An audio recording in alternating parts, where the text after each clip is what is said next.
আল্লাহ আমার রব, এই রবি আমার সব। আসসালামু আলাইকুম রহমতুল্লাহি ওবরাকাতুহু।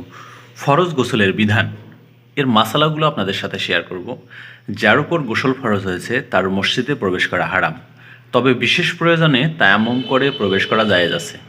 মাসালা: গোসল ফরজ অবস্থায় ঈদগাহ, মাদ্রাসা ও খানকা ইত্যাদিতে যাওয়া জায়েজ আছে। মাসালা হচ্ছে হায়েজ ও নিফাসের সময় স্ত্রীর নাভি ও উরু দেখা এবং কাপড় বা অন্য কিছুর আড়ালবিহীন সেখানে গোপন অঙ্গ মিলানো বা সহবাস করা হারাম।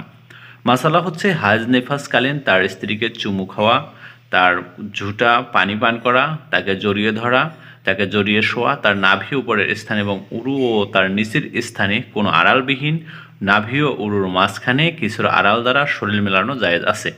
বরং ঋতুস্রাবের কারণে স্ত্রী থেকে বিছানা পৃথক করে শোয়া বা তার সাথে উঠা বসা বন্ধ করে দেয়া মাকরুহ। সুপ্রিয় প্রাণপ্রিয় শ্রোতা ভাইয়েরা, আজকে আমরা যে বিষয়টি বললাম সেটি হচ্ছে ফরজ গোসলের বিধান। 1 মিনিটের মধ্যে আমরা ভিডিওগুলো দেখি। আমরা তো কত সময় কত ভিডিওগুলো দেখি। আমরা এই ফরজ গোসলের যে বিধানটা এটা যেন আমরা দেখি এবং সকলের মাঝে পৌঁছে দেওয়ার চেষ্টা করি। আল্লাহ আমাদের কবুল করুন।